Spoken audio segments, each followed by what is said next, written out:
I guess it's still time. Hello and welcome back to the channel. Yes, it is still Nottingham Beer Festival time, so I'm continuing the mini-series now. Truthfully, I don't know for how long this series will go on for. At minimum, it's 3 videos because this is the third. I'm hoping to record something at Nottingham Beer Festival when I'm actually there, because obviously this is recorded a little bit in advance.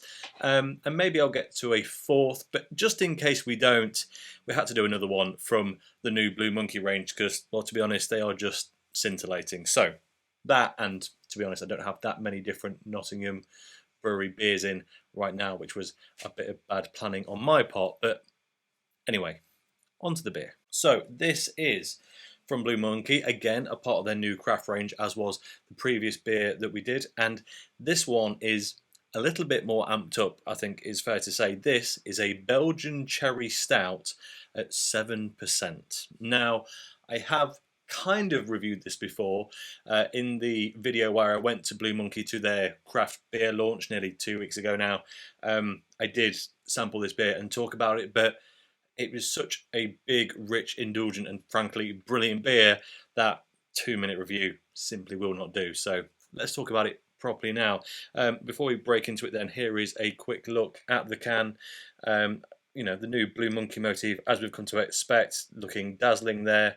I do like the consistency in this can design. They all just got a little bit of a different reflective colour. This one's kind of a deep red ruby, I guess as a nod to the cherry on that Belgian cherry stout. And on the back, again, very similar to what we've seen before. But yeah, let's get into it. For this review then, I will be using this pretty little glass. This is a little tumbler from Black Isle. I don't have a tumbler style from Blue Monkey, although I'm pretty sure they'll get some new glassware in soon given their new craft beer. But yeah, not used for a bit. Keeping up the tradition this week of having slightly grubby glasses, but I'll be honest with this beer, it really won't matter and we really won't care. So, lively one.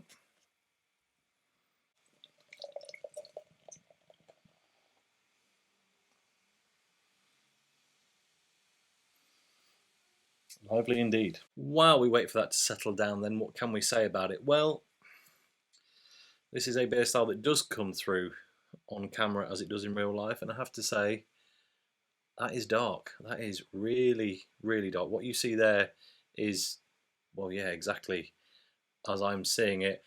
Kind of off-white, almost caramel-coloured head on it, and if I hold it right up to the light, there is 1 mil at most line of red bleeding through, but that could even be a reflection of the lights behind me, or even this slightly dazzling shirt that I've been wearing for the last now 3 videos. So, but yeah, it's a completely pitch black beer. I think there's no argument there.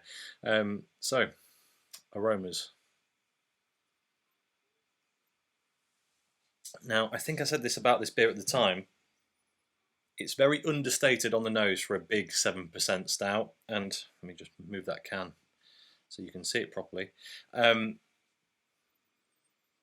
really is, yeah, a little underwhelming is not the right word because it's not. It smells very appealing. There's earthiness, cacao, which I'm relieved to be able to smell because chocolate was one of the scents that I really lost after my Rona experience. So being able to pick cacao nib out there is a good sign for me, I have to say. I'm very pleased with myself there. And it's got a nice rustic, mild coffee mineral quality about it. It's yeah, it smells like it's packed full of nutrients, to be honest, which is interesting. I do know that the Belgian component for this beer is Belgian yeast, and while there could be arguments for it, I think what I'm really getting is just those really small, subtle cherry notes that just sweeten everything off just a little bit. So there is chocolate in there, there's a little bit of cherry, and there's a mineral quality that, I don't know, just it's probably a result of several things combined in this particular beer. So that's what it smells like. Well, what does it taste like? Let's find out. Cheers.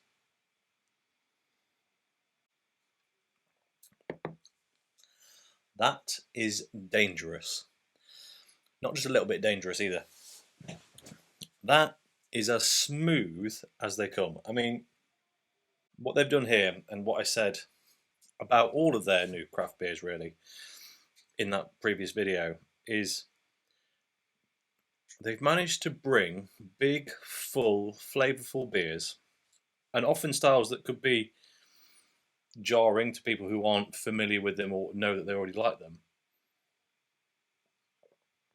and make something just a tiny bit understated, but without, for those of us who do appreciate such a style, missing out on anything. It is absolutely heaped full of flavour, but there's nothing smacking you around. It's really incredibly well balanced. There's dark roasty cacao nib, there's sweet cherry,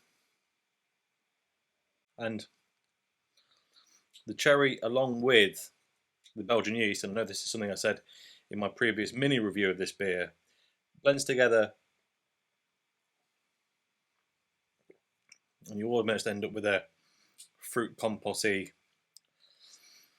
Now, I did say in that previous video it wasn't very Black Forest Gatto, which is a way a lot of these styles of beer tend to come across, but more so now. Whether the temperature is different to how I drank it before, I don't know, but it doesn't really matter. It's deliciously dark, fruity, and it masks that 7% very, very well. Now, you're not going to walk in and think this is a 4% beer for sure, but if you told me it was 5.5, maybe 6, I'd been like, yeah, okay, fine. 7, no, dangerous. It is absolutely delicious. Right, let's top this up, and then we can do a proper top to bottom taste test.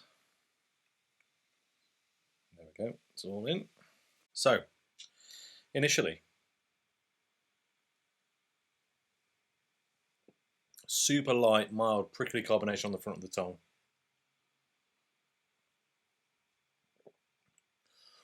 That first sensation is really depthy, roasty, and sweet. It's like a sweet cafe crema kind of a thing. That folds out into, just to be honest, lashings of cherry. It's really sweet, really fruity. Say that whole fruit compote, Black Forest Gatto affair through the entire middle of the palate. Really, it's sweet more than it is, say, bitter, sour, or anything else, but it's not overly sweet, and you get a nice, refreshing crash at the back end, which you don't really taste the mineral element that I was talking about in the aroma, but that feels like where it's about to come through, but doesn't quite make it. And then that aftertaste is pure cherry, cacao nib, and just the tiniest hint of sweet, rich coffee. But it's really, really low down. So if you don't like coffee-based stouts, don't worry. It's super mild. You can barely notice it, and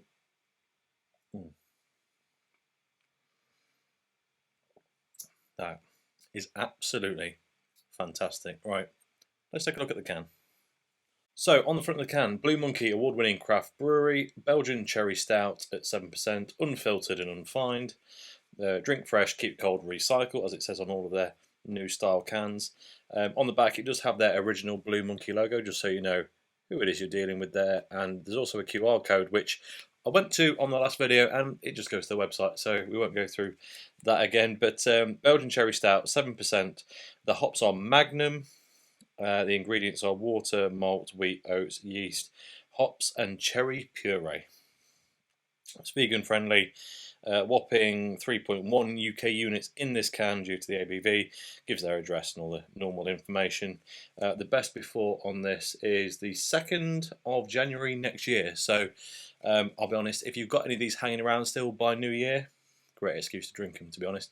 And it would be a fine beer worthy of a New Year's Eve celebration. So big thumbs up there. I mean, this is hardly going to be a surprise to anyone. I do bang on a lot about Blue Monkey, and I'm not paid for this. This is genuinely really enjoy what they do. if you want something that's huge, brash, thinking like, you know, Brew York's Christmas impy stouts, that sort of thing, really massive flavours, this isn't that. This is a more refined, more, I want to say, natural approach, and it is full of flavour, but it's all immaculately balanced. So, I mean, ironically, it's almost a 7% session ale, which, well, is a terrifying prospect, but that is really where it's at. And also, if you like the idea of flavoured stouts but have been a bit put off by the over-the-top ones, also a fantastic place to start. So, yeah, big thumbs up from me. Hope they've got this on at the beer festival. And yeah, I'll catch you very soon, either at the beer festival or for another Nottingham-based instalment. So as always, thank you very much for watching. If you enjoyed this video, please like it if you haven't already subscribed, if you would be so kind, and I'll catch you next time. Cheers.